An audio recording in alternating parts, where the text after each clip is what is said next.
La chronique astrophysique. Sylvie Vauclair.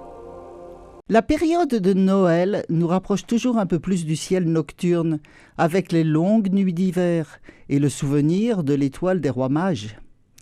Qu'est-ce qu'une étoile ?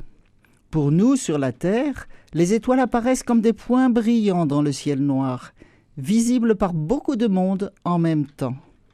La contemplation des étoiles du ciel dans le silence de la nuit apporte souvent la paix au cœur des êtres humains. Pourquoi aller plus loin ? Pourquoi essayer de comprendre ce qui se passe là-haut ? C'est la curiosité, bien sûr, qui nous taraude et nous pousse à découvrir le monde dont nous faisons partie. Mais n'est-ce que cela ? Je crois que la raison de notre recherche de compréhension du monde va bien au-delà d'une simple curiosité de gamin.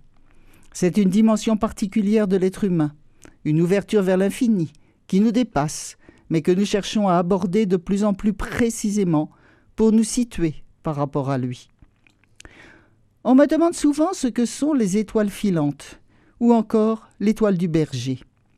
Vu de chez nous, les points lumineux qui sillonnent le ciel, surtout à certaines périodes de l'année, comme au mois d'août, ressemblent à s'y méprendre à des étoiles qui partent en vadrouille. Et pourtant, elles n'ont rien de commun. Les étoiles sont des soleils, d'énormes sphères gazeuses qui ont des dimensions gigantesques, 100, 1000, parfois 1 million de fois plus grosses que la Terre. Les étoiles filantes sont en fait des météores, c'est-à-dire des cailloux, plus ou moins gros, qui arrivent de l'espace et qui tombent sur la Terre. C'est le frottement avec l'atmosphère terrestre qui les chauffe au point de les faire brûler et de les rendre visibles comme des points lumineux. Quant à l'étoile du berger, ce n'est pas une étoile.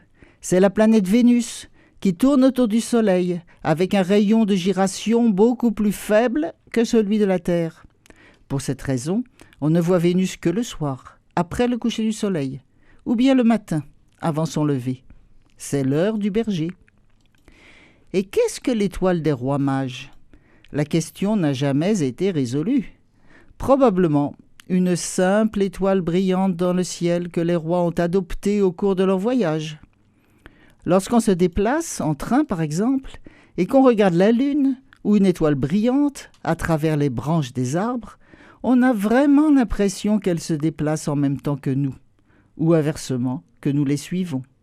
C'est simplement parce qu'elles sont très, très loin. L'étoile de Noël, c'est l'infini du monde.